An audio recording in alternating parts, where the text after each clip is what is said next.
right, can you hear me okay? Yes. Awesome, okay. Great. Well, again, thank you so much. I want to be respectful of your time too, so I want to make sure there's plenty of time for questions. This is always a little bit daunting, but I want to give you a little bit of my perspective in my journey because it gives me a little bit of an existential quandary being introduced as a plastic surgeon when I very much relate to being an undergrad, and this is the last place I ever would have thought I would have ended up as a plastic surgeon in La Jolla, I will tell you. So if there's nothing else that you take away from this is that keep your options open and really keep an open mind as you explore the world, because I really thought as a radical feminist I would be living overseas just battling healthcare disparities, and here I am in San Diego. So there's a lot of different ways to skin a cat, so to speak. Just disclosures, I am, as was mentioned, the founder and president of ConnectMed International, which is a nonprofit organization I started in 2010. I'm also a founder of the Plastic Surgery Foundation's SHARE program. This is a new initiative, and I'll talk about it a little bit. It's an attempt to really get high-level collaboration with the largest plastic surgery society in the world. And I do also serve Fresh Start Surgical Gifts as their director here in the clinic. And I'll talk a little bit about the cross-border healthcare system that we've developed through all of these entities, and the privilege of being in a leadership position at UCSD as well as at our children's hospital. I'm just give you a tiny little background about myself and my epiphany moment. But I grew up in Toledo, Ohio, which probably you've driven through if you've ever been through there. And I had the great privilege of, I think that actually the screen is a little, maybe get cut off, but it's probably okay. I had the privilege of going to Egypt as an exchange student in high school. And this was a really unique experience because of a good friend of mine in high school who had family there, and this was really my first exposure to really significant poverty and just being kind of really hit in the face of what disparity means. And I came, from a very, well-supported background, and being witness to how people had been passed over for literally thousands of years and were doing the same manual tasks and manual irrigation that was actually painted on the walls of the pyramids, and we're driving by on an air-conditioned bus, was just like a real kind of wake-up call for me. And I really just wanted to understand how we can address disparity. So initially I thought I was going to do this. In college we didn't have this super cool global health thing, which I have a little bit of envy that you guys are in this awesome program, because it was very cool to see all of the research projects and things that you guys are engaging in at such a young age. But I thought I would go into some type of international development. That was problematic from kind of a cultural standpoint eventually, I found, and ended up going to medical school and continued on this journey of how can I be engaged in a space where I am actually a force that's trying to level disparity. So at the middle of my medical school, or near the end, I spent a year and I went to Guatemala, and I worked as basically a community health worker. So I took a year off. I worked in these clinics on fincas, which were basically, almost an equivalent of a slave plantation with indigenous migrant labor that was employed by wealthy landowners, and they had these clinics through this program called AgroSalud. And I worked in this clinic with what was called a health promoter, which is someone with upwards of 4 weeks of medical education. And we provided primary care and emergency care and public health to these indigenous workers that would come from the mountain regions for harvest season. This is a coffee finca. This was on one of the sugarcane fincas. These are all the farmers or engineers that worked on the farm. And I lived in the farmhouse with them. This was one of the health promoters and myself in our clinic and doing some outreach. And this was also a very eye-opening experience because there was a great opportunity here to utilize this community health worker concept, but there were so many infrastructure challenges as well. that we had to battle with. The second part of that year, I spent exploring something that was a little more kind of interesting to me from a clinical perspective when I went through my clinical years in medical school, and that was in Ecuador. And I worked in the back of this truck, which was a mobile surgical unit. It was a really nice operating room, and we drove through the Amazon into remote areas of the Amazon basin and did surgery out of this truck. And this was actually my first experience with telemedicine, and this was in the mid-90s. And so it was low bandwidth radio, but essentially, and we started to do some video. This was when we started to do surgery that was laparoscopic, meaning with a camera, so minimally invasive surgery. And we would do these surgeries in the back of this truck and broadcast it live to a conference room at Yale, where there was telementoring, where one of the surgeons in that conference room would tell the surgeon, no, don't cut that, no, cut here, do this, and then the power would go out. But it was like a really, again, another kind of like aha moment where this is amazing. Like, you can use technology to overcome a lot of barriers of logistics and education and, just skip over a lot of steps. This was one of the first publications by that group that I had the opportunity to just cross paths with when I was in that experience of my life. So I came back, I was still had no idea what specialty I wanted to be in. It was a lot of angst, even though I had taken a whole year off. Eventually someone said, you should really try plastic surgery. They do a lot of humanitarian work. I was definitely more surgically minded. And eventually I came back and I spent 1 month on plastic surgery rotation, and it is the coolest specialty. It's very misunderstood because everybody just thinks it's boobs and butts and rhinoplasties and things like that. But we are the surgical problem solvers, and not just surgical, everything. So you come to us with a problem and we come up with the solutions. We just have principles. It's not the same operation over and over again. So we get to use a lot of creativity. We operate from every age, from babies to the most elderly. We operate on every single body part and every part of the world. So it's a very, very cool specialty. It's very much a privilege. And so I went into plastic surgery training, and during my training I had the opportunity to work with, again, kept exploring how I was going to interface in this global sphere. I worked a lot with this foundation, which was one of my surgical mentors had out of Texas, and they had a lot of, this was a faith-based organization, and they had a lot of outreach in India and the Dominican Republic and a bunch of other sites in Latin America. This was a small town in India, Damo, of 10 million people, where we would go annually and try to build a cleft lip and palate multidisciplinary center. And it was very, very challenging because it was very hard to hold on to the sustainability. It was hard to really have the local partners to make it something other than just a fly in and out situation. This is an example of one of the patients that really benefits from having a multidisciplinary team. So cleft lip and palate can be a deadly condition if you don't have access to adequate nutrition, and that's what the first barrier that children have when they're born is not being able to feed, and they are running on a treadmill because they can't generate suction. Fortunately, when we treat it as a team, we have a lot of different tools. So we bring an orthodontist with us who can make a little retainer that helps them to be able to suck and feed, and then come back the next year and they were able to gain weight, and then we were able to operate on them safely.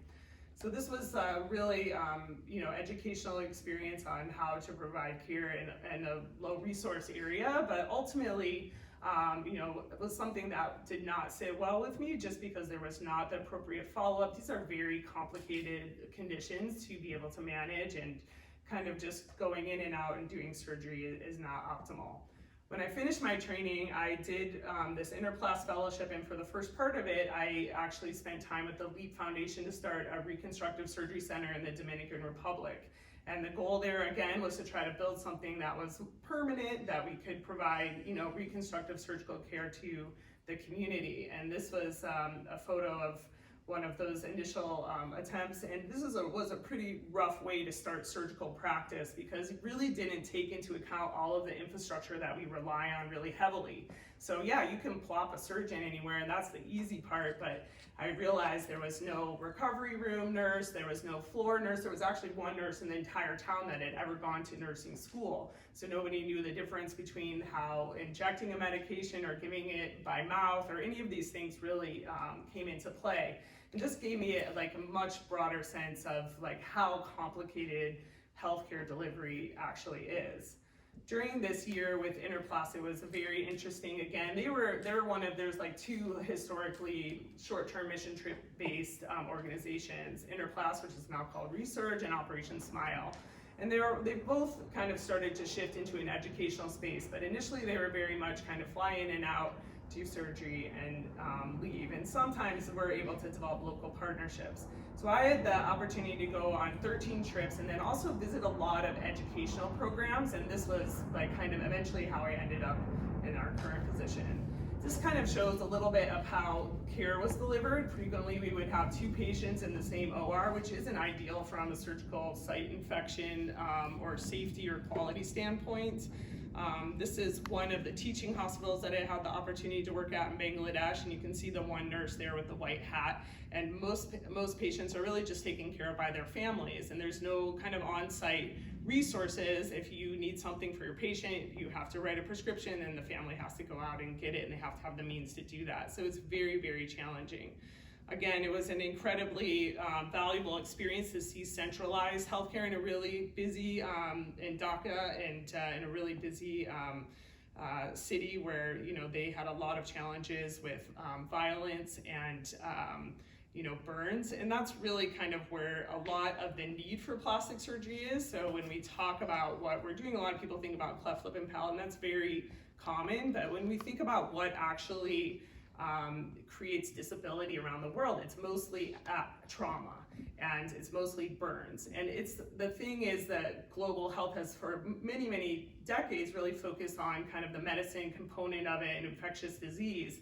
And when we really look at kind of what is going to have a tremendous economic impact, not just on an individual, but on their family, on their community, on a whole economy, disability really has a tremendous impact, because when you have someone like a child that's the majority of patients that are burned, then they are usually in the hospital 3 to 6 months with their family member, who then can't work, who then can't take care of the other kids, who then it just kind of leads to this crumble of dependency. And it's really, really something that's actually avoidable on multiple levels, and you know, challenging to kind of figure out the optimal solution, but I think we're making some progress. So some of the best experiences were having the opportunity to work with local outreach during this year. So, you know, groups that were coming from their own plastic surgery community or their own medical community, and figuring out who's really delivering care and what healthcare looks like in terms of providing care to people who don't have access to it or can't afford it. Because unfortunately, in a lot of low and middle income countries, there just isn't any funding for it. There isn't necessarily that public safety net. Even in Mexico now that's been taken away, it's been really, really devastating. One of the things that was very pivotal about this year was visiting Taiwan. And Taiwan is, for those people who know about plastic surgery, this is kind of like a mecca of plastic surgery, because it started with actually an American general surgeon who was there, who noticed there were so many congenital and traumatic injuries that required plastic surgery, that he went back to the US, did plastic surgery training, and then started the first plastic surgery residency in Taiwan. This guy, Nordoff, who was a very famous plastic surgeon, cleft surgeon, and he started this hospital, Changgang, and his first 2 plastic surgery residents that he trained in residency was this guy, Fu Chen Wei, who's actually the father of microsurgery, where we essentially do transplants of body parts to ourselves. And this was a revolutionary concept in plastic surgery. And now this center, which really started out as, you know, a global surgical outreach site, is now like the leading training center in the world, and has 50 fellows from all over the world that come there. And this was really inspirational to me as I tried to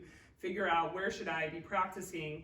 And you have this example of someone who was able to build a training program and train a pipeline of individuals that then not only were like creating enough surgeons for their own community, but were like educating the whole world and were able to be really innovative about what they're doing. So this was very pivotal, and it really resulted in me looking to come into an academic job. The other kind of really pivotal point is the Lancet Commission on Global Surgery, and I'm sure probably most of you have heard about this, but in 2015, finally surgery like made it onto the map. And all of these problems that were previously thought to be too expensive, too difficult, too hard to define, started to be defined. And this was Paul Farmer and John Mira, who's actually a plastic surgeon, who really led this commission of 25 individuals to really try to understand how we can define the burden of surgical disease and how we can start to address it. So they came up with quite a few different approaches, but essentially the vision was to provide universal access to surgical care and utilizing their key indicators and really encouraging countries to have a national surgical plan. I'll talk a little bit about how that's kind of playing out now as we get closer to that 2030 deadline. The shocking statistic is from the Lancet Commission is that there are 5 billion people in this world without access to safe surgical care. That's a lot. That's a majority of the world. And that is something that, again, although it may not need something that's chronic disease, these are things that are killing other people in other parts of the world just like it does to us. It's vehicle accidents, it's cooking over open fire and things like that. Not only is it a staggering amount of people that don't have access to surgery, but that there are many of these things that can have 1 or 2 interventions that can actually make a transformative change, and these are otherwise healthy individuals that can then rejoin their family, rejoin their community, rejoin the workforce. So the economics of treating surgical disease is actually a super bang for your buck when you think about what to do in global health. These are the indicators in terms of how they measured what actually the scope of the problem was. As you can see in this map, the dark red is the area with the least amount of access to surgery, which is predominantly located in sub-Saharan Africa and parts of Asia. So 5 billion people in this area, this was kind of the famous quote about surgery being the neglected stepchild of global health. So when we think about areas that really are in need of surgical care, you can see these staggering statistics about how just a tiny portion of our workforce actually treats the people most in need. And these are how people are getting injured. And many of you who have had these field experiences can see how many people can you put on a motorbike.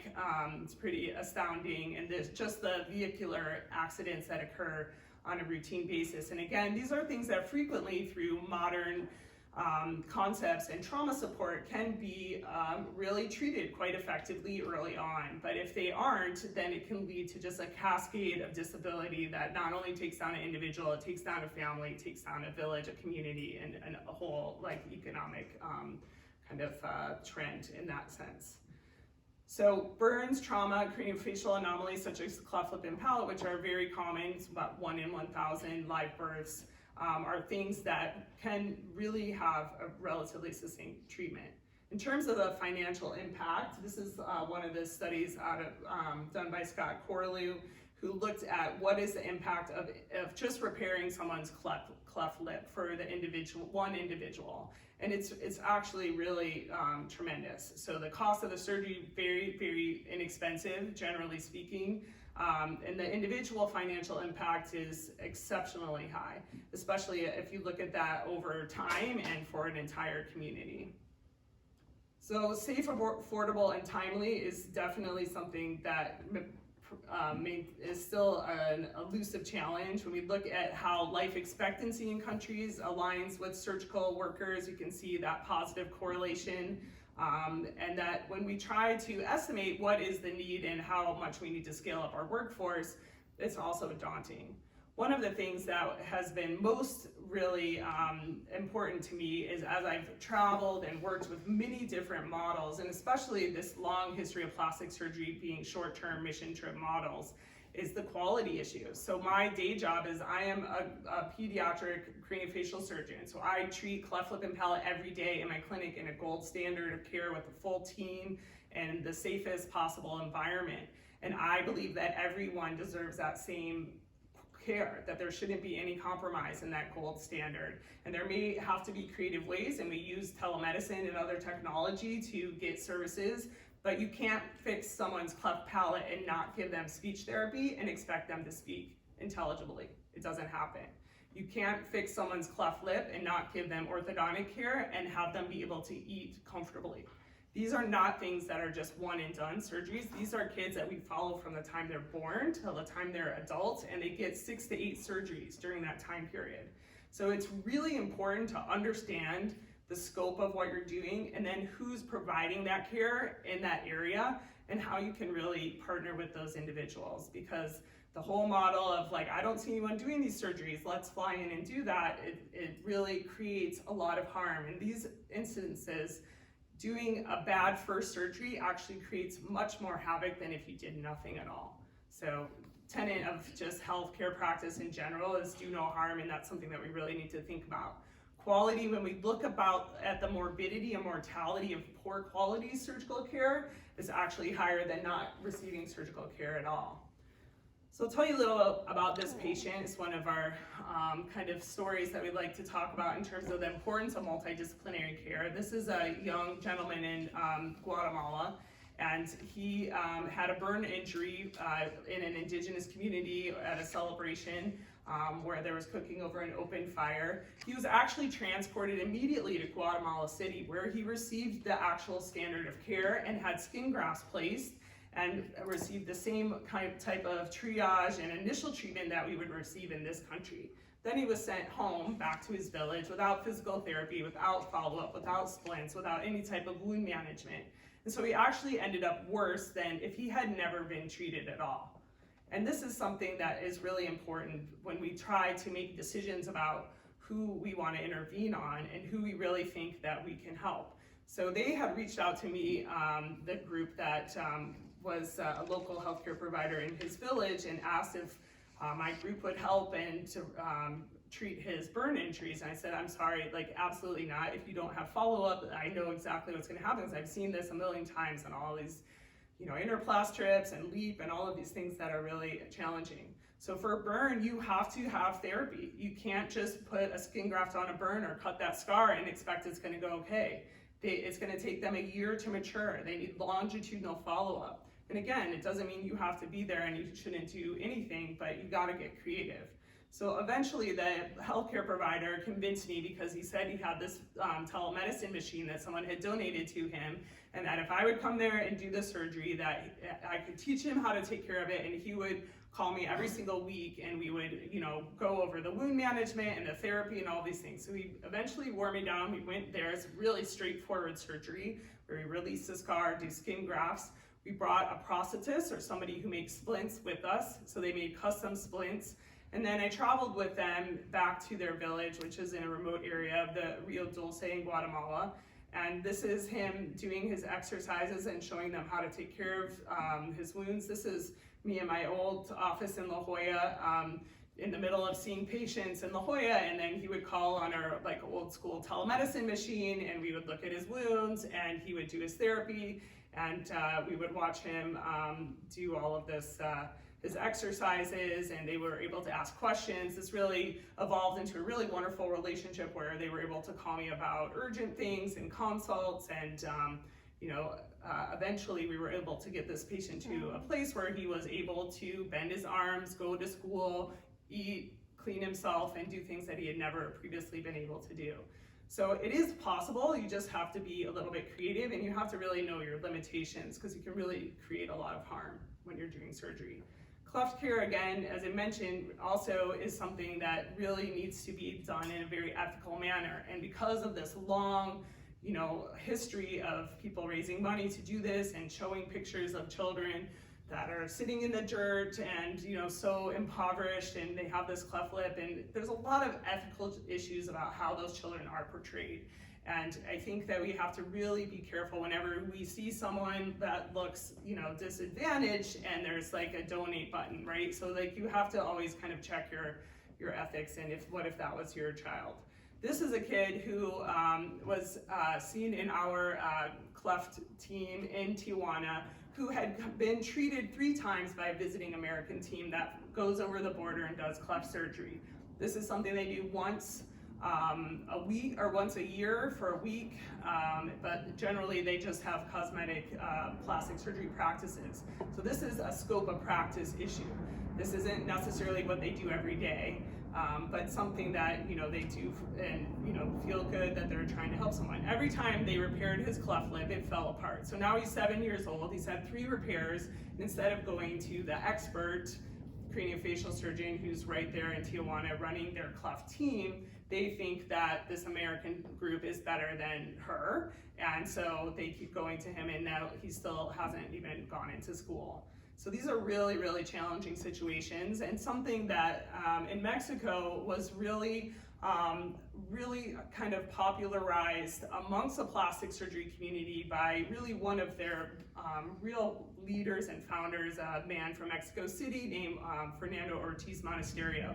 And he coined this term in the 70s, the surgical safari, where these teams would come into Mexico, do a bunch of surgery, and this is what would happen. They would leave, and then the palates would fall apart. So you have one shot to do that surgery well, and if that kid's ever going to speak normally. And these are examples of a recent surgical safari of a very well-known, well-funded group that this was done in Chiapas, and those kids made it their way to our children's hospital in Tijuana for evaluation. So who's going to take care of all these complications now that nobody's there in the environment that they were working in? So there's a lot of competing priorities that are important to ascertain. A lot of short-term trips are funded by Rotary and other business entities that make money off of people coming in and going to restaurants and going into hotels, and it's always important to kind of follow the money of those aspects.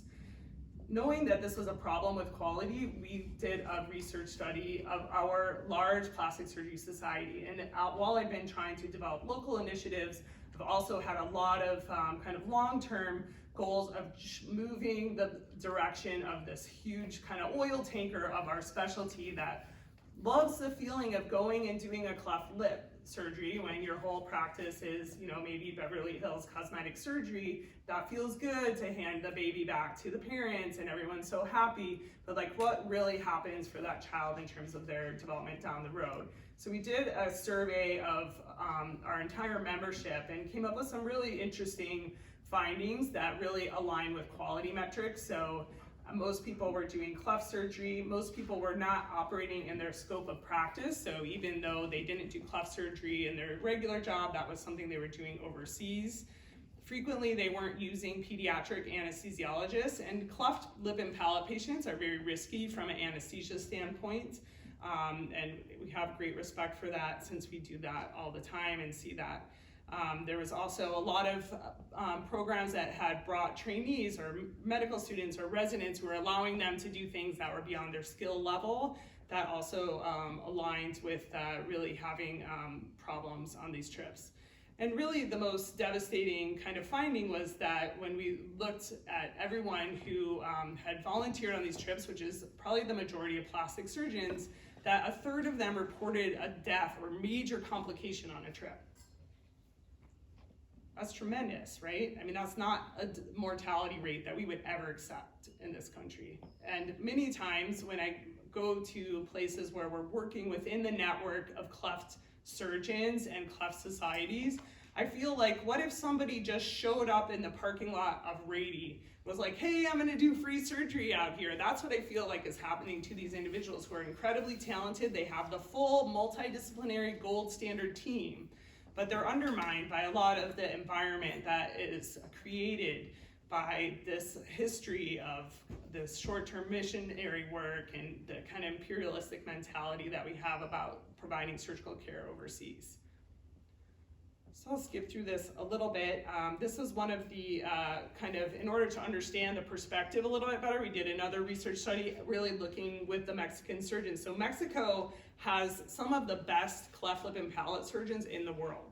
In fact, they have actually some of the best plastic surgeons in the world. Even in Tijuana, there's probably more per capita plastic surgery happening than anywhere in the world, for a variety of different reasons. But these centers in Mexico, which are, again, just like my center at Rady Children's Hospital, they have an orthodontist, they have a dentist, they have a psychologist, they have a speech therapist, they have a geneticist, they have a social worker, they have a psychologist, they have all of the things that you need to be an internationally recognized team.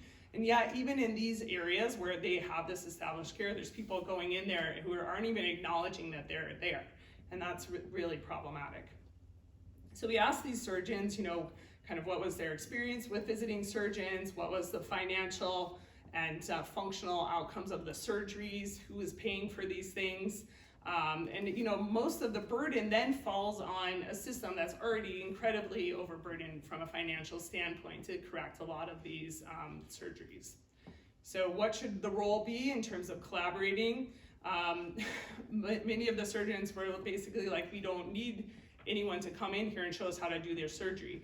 Just to give you some perspective, when we look at things like cleft lip and palate surgery, your outcomes are really tied to how many you do a year. So we're a very high volume center here in San Diego. We probably do about 60 new cleft lips a year.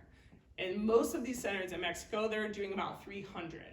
So they're when I go to their conferences and I work with them, I am learning from them, and I think that is the humility of entering into any other environment. It's like, I have always felt that I am learning way more than I ever am able to share. What I'm able to share are some of the incredible resources that I have the privilege of having access to, but certainly I learn much more than I'm able to give. In terms of the ethical perspective of it, this is another area where we've really tried to dig into it to try to just raise awareness amongst our plastic surgery community. So we did a very large study of plastic surgeons all over the world in low and middle income countries versus high income countries, and just to get their perspective on some classic ethical dilemmas and looking at really the ethical constructs. So just to I'll go through this pretty quickly. This were all the people that we surveyed. The kind of things that we focused on, again, were scope of practice, where the local surgeons felt that the visiting surgeons were operating outside of their scope of practice, meaning doing things that they don't usually do. And that's problematic. That's actually a quality metric for us in this country and should be universally. Standard of care, that visiting surgeons provided a lower standard of care. And there's a lot of body of literature that actually compares the results of local surgeons versus visiting surgeons, and there is, across that body of literature, significantly higher rate of complications with visiting surgeons. This is one of the most disturbing things, and kind of what I'm getting at with the children that are treated by visiting teams in Tijuana, is that the local surgeons really are impacted negatively by visiting surgeons coming in and kind of not only disrupting their healthcare system, but also impacting the way that they are perceived by their community. And there is a lot of bias and prejudice about who's gonna be a better healthcare provider. But some team of Americans comes down, they feel like that's going to be a better provider, but in reality, it's not. So there were a lot of challenges in all of these ethical areas and a lot of opportunity for alignment. And so ultimately, how do we do this ethically? How can we maintain quality? How can we try to seek ethical care for our patients and provide the gold standard? And there isn't one overriding solution, but overall, I would say that the most important thing that has just been missed along the way in plastic surgery is just the local leadership. If you just found out actually what's going on in that environment before you barge into it and say, I see there's a kid sitting in the dirt and I'm gonna take his picture and this is sad, we need to do something, understanding what are the barriers to care, because most of the barriers to care aren't because there aren't qualified people there necessarily in a lot of environments, is that there isn't access because there isn't systems to provide funding for a lot of this care. So those are things that are much more difficult to solve. So for us in our collaboration across the border, the woman in the previous picture, Dr. Alicia Siegler, has been my partner in this journey since I came to San Diego in 2006. And she was recently the president of the Mexican Cleft and Craniofacial Society, and runs the multidisciplinary team in Tijuana and also in Ensenada, as well as being a national leader. And has really been an advocate for quality across Mexico and really trying to regulate how many people are coming in. Again, unfortunately, because of a lot of the competing priorities and the revenue that are brought in by these visiting teams, it's a hard thing to completely manage. This is just a cartoon talking about kind of our cross-border healthcare system.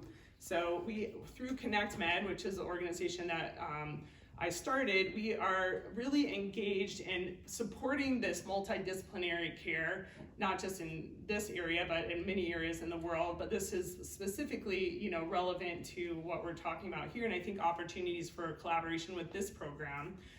We use telemedicine and really kind of a very patient-centered approach. So because we are also able to collaborate with the Fresh Start Surgical Gifts, they allow us to bring patients back and forth across the border and take care of a lot of the logistics.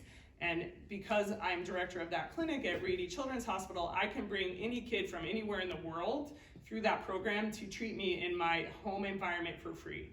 So that's an incredible resource that I have the ability to share. But Alicia and myself will determine where should this kid get their orthodontic care, where should they get their surgery. Are we gonna do it in Tijuana, are we gonna do it at Rady, and how can we turn this into an opportunity to educate people about how we can collaborate across borders, across NGOs, and across academic centers. So this is just Dr. Siegler. This is the Fresh Start Surgical Gifts, which is also a great organization locally where they only bring patients to our children's hospital now, and we also have a full multidisciplinary team. As I mentioned, these are kind of the components of having a cleft and craniofacial team.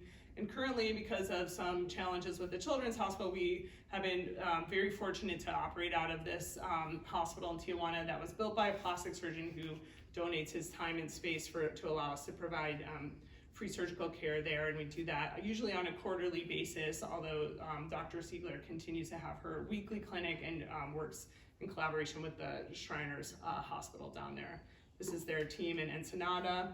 And this is her when she was coming into her presidency, and they had their national cleft and craniofacial meeting in Ensenada. And one of the kind of heartbreaking things about this is that recently I had one of the ENT surgeons from UCSD call me from a trip in Ensenada, and she's like, I'm on this trip with a local group and they're doing cleft lip, and I don't really know how to do this, but I know that they're doing it wrong. And it was a lot of people who, again, operating out of scope of practice. They were dentists and oral surgeons who were doing the surgery, not something that's really a part of their training. And I'm telling her, literally across the street is the expert of that entire country and her multidisciplinary team that can help you take care of this child. But those barriers in walking across the street are very challenging for people to accept, and something that we'll continue to kind of raise awareness about.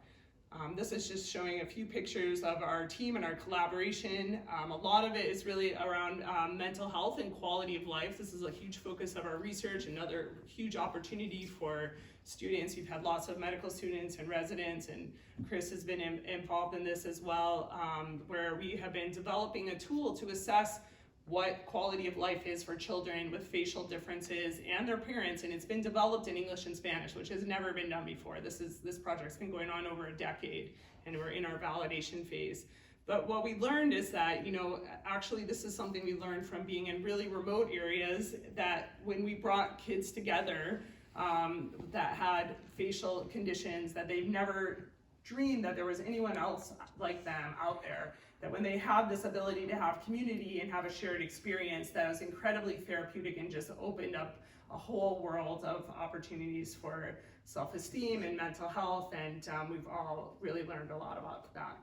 In addition, kind of looking at long-term outcomes and studying your outcomes through any service delivery of healthcare is really critical, because otherwise you don't really know if what you're doing is the right thing. Again, utilizing technology has been something that we've really just established and been able to validate in the literature by doing studies of, is it the same if we do a telemedicine evaluation of your speech versus doing it in person, and we were able to establish that that's true. And then the educational component is really one of the great multipliers.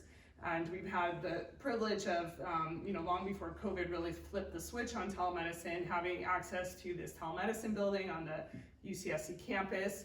And since our initial collaboration, when we would work together in Tijuana, we would bring really famous surgeons such as this Ortiz Monasterio, and we would do educational events that we would broadcast to UCSD, we would broadcast to medical schools in Mexico and to a bunch of other universities. There's some really interesting data about surgical learning, where when you're in the operating room as a medical student, you don't actually learn that much. It's a very stressful environment. You can't really see anything. But if you have a camera over the screen and you're sitting in another room, you'll actually ask questions, and you'll actually your retention and ability to acquire knowledge and skills is actually much greater. So those are things that we have been utilizing for a long time, and now have become much more mainstream just because of COVID, which is one positive thing of COVID.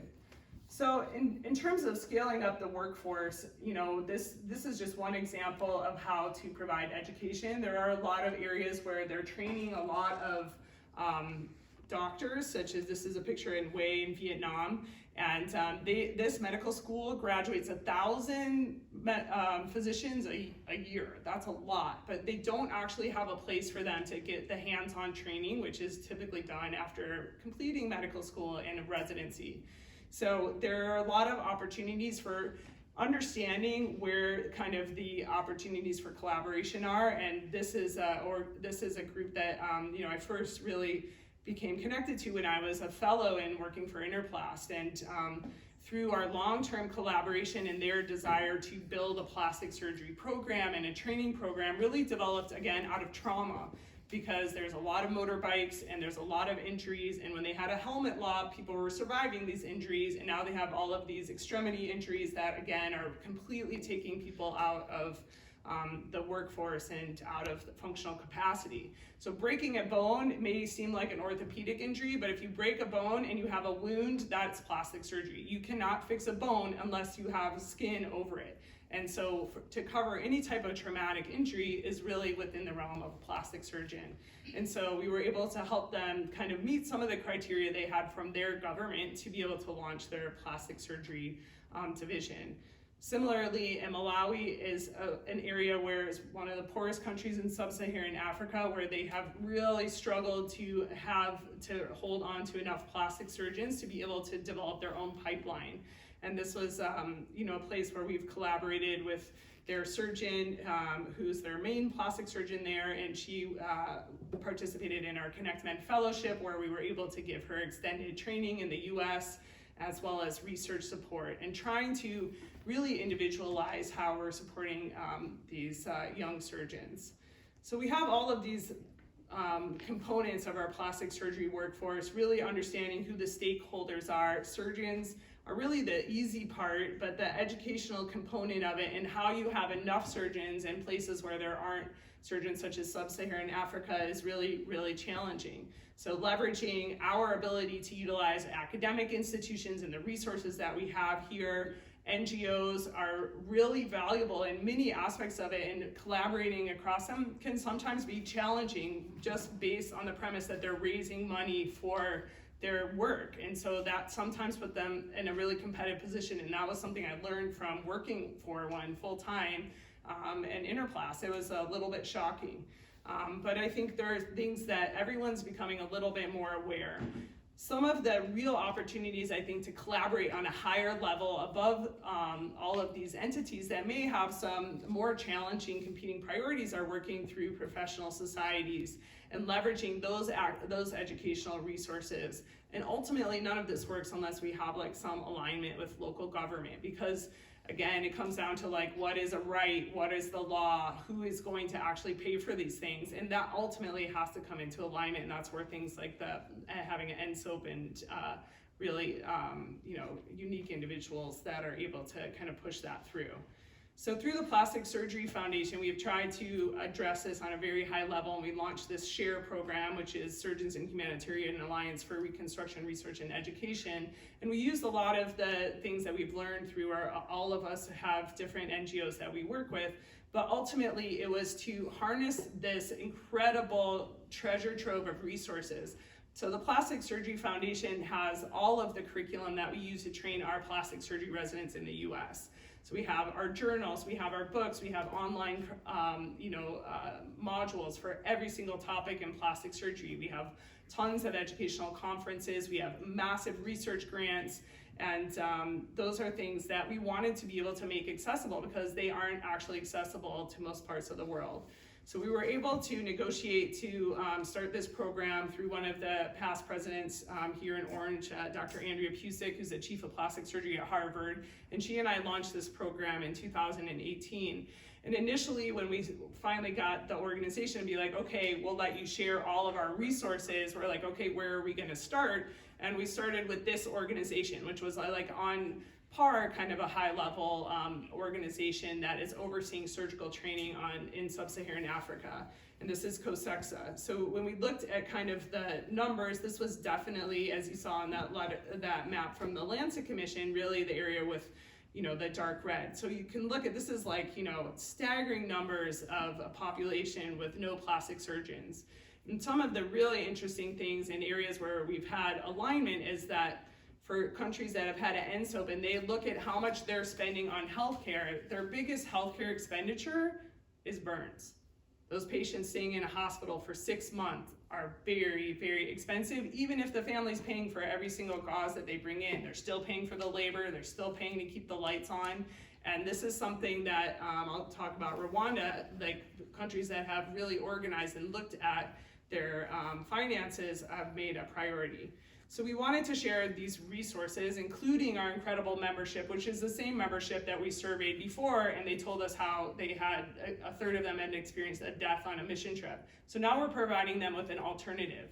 We want to create mentorship pods and a research community for individuals that are alone in very large countries without support and don't have anyone to ask, how should I treat this? What can I do? What is actually the evidence-based approach to treating this condition in this environment? So we started our first year with 18 fellows, and it started right as COVID hit. So a lot of it was intended to be in person, but it switched all to virtual, which actually expanded our capacity to take more surgeons. So every month we go through a clinical assembly where they present these insane cases of things that none of us have ever seen here. And we have residents and medical students and all types of different levels of learners from all over the world that join these virtual assemblies and learn from these young surgeons who are talking about these incredibly challenging situations. And we have experts in those areas, but a lot of time it's just an exchange of ideas. And again, as plastic surgeons, we're problem solvers, so nobody really knows the right answer, but trying to figure out what can you do to solve this problem given these constraints. This is just some of the example of our Zoom form. The whole curriculum is entirely driven by the local surgeons. So they tell us what they want to learn about. One of the things that was really important was they all requested leadership training. So the president of COSEXA at that time for the first time was a plastic surgeon. So he came and gave one of the assemblies to them. We also have an entire leadership curriculum as a part of our Plastic Surgery Foundation that is like a year-long course for plastic surgeons that we were able to share with them, including personality inventories, what kind of, what's your Myers-Briggs, all of these things. So it's very, very cool. In terms of research, and although education is a great multiplier, research is really takes it to an exponentially higher level. And that's why it's so exciting to see all of you guys here today doing research, because the part of the problem is that we don't actually know what is the right way to treat patients in a lot of these areas where we don't have data. We don't know how to get that patient out of the hospital sooner. We don't know why they're dying. We don't know what they're getting infected with. So the need to do research and to harness a lot of the infrastructure that we have from registries and grants was a critical component of this program. And they all had seed grants as well as research support, and this was a whole kind of parallel curriculum that we take them through in this 2-year cycle.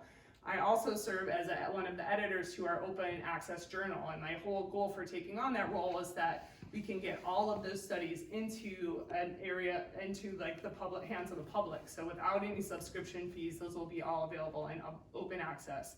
And fortunately, because of this Research for Life program and a lot of funding sources in Europe that have driven toward open access, not subscription journals, that we are able to allow authors that are from low and middle income countries to publish without having to pay for any of the publishing fees, which we do pay in the US. So last thing I'm going to touch on is how we're kind of transitioned this to additional in-person learning, and this is kind of the story of Rwanda.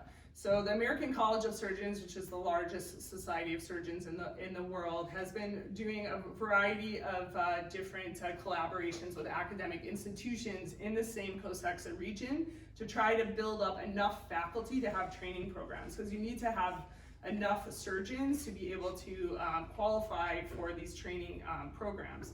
So they have 3 of these training hubs, and one of them was in Rwanda. And as I mentioned, the NSOAP of Rwanda was really put plastic surgery actually as kind of its #1 priority. So they have invested heavily. So that I haven't really seen any other country where there was such amazing alignment between the actual Ministry of Health, between the NGOs that are working in that country, and between the universities. So it's really amazing. So when the ACS wanted to start plastic surgery, they came to us in the Plastic Surgery Foundation in our SHARE program and like, can you help us do this? They want to learn how to do microsurgery. And you may not know, but plastic surgeons were the first surgeons to do a transplant. And essentially, a transplant is when you are taking an organ with an artery and a vein and you're connecting it by sewing it together. So we now do that for all kinds of things. If you have a cancer of your face or of your breast, we can take one of your body parts, connect it with its own circulation under a microscope, and that can restore that your facial movement. It can do, it's most commonly used for breast reconstruction, but a lot of it is used for extremity reconstruction from trauma and motorcycle injuries. So again, because we were still a little bit under lockdown and not able to travel quite as much as we wanted to, I came up with this idea to do a virtual microsurgery course. And I faced a lot of opposition, but again, I have been doing telemedicine since the mid-90s, so I think I can do just about anything virtually, or I will try. So we had a great collaboration with these some of the surgeons from the Cleveland Clinic that have an incredible microsurgical education, and they made these training videos for us. So initially we went through some basic concepts. Our first virtual course was we actually were able to send them microsurgical instruments, and they learned how to sew on this little tube, which you can see is quite rudimentary. Then this is us on a trip to Rwanda when we delivered the instruments. Then we transitioned actually to what is a chicken thigh, where we're able to use really small artery and vein in a chicken thigh and do microsurgery. And this is, we have some of the best microsurgeons in the world, because we have this huge organization that is donating their talent, and these are us kind of telementoring them.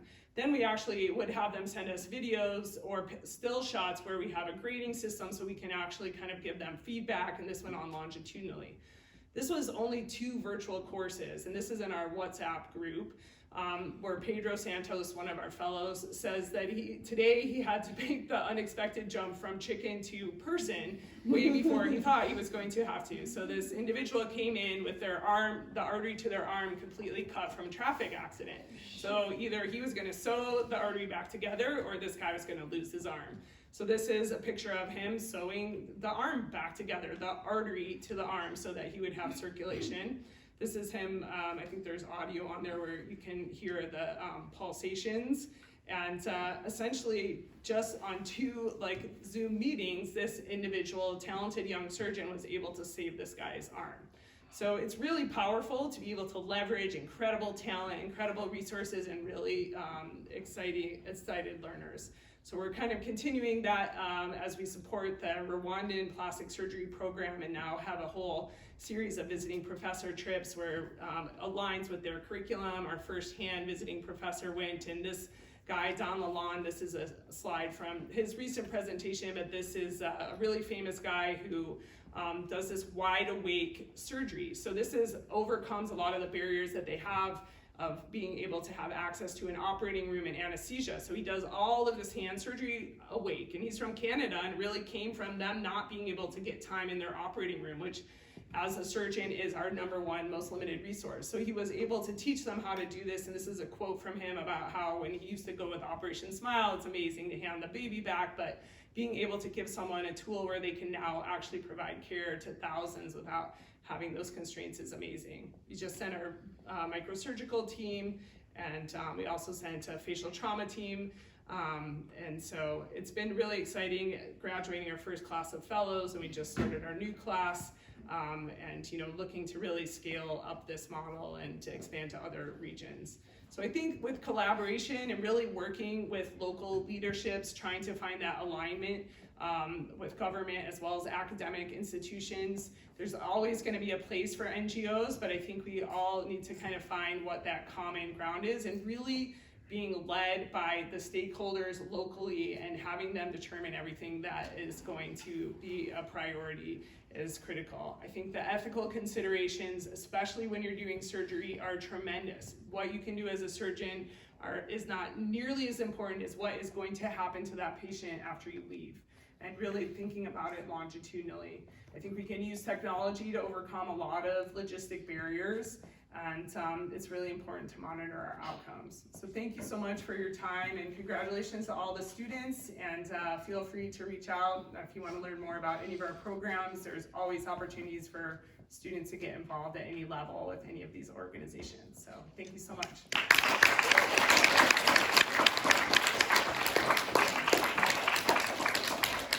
Thank you very much, Dr. Gosman. I think it is not at all an exaggeration to say that you've opened an entire new world for us. That is, opened a horizon, since we call this event Horizons of Global Health. We have a new horizon to try to attain to. Are there any questions for Dr. Gosman?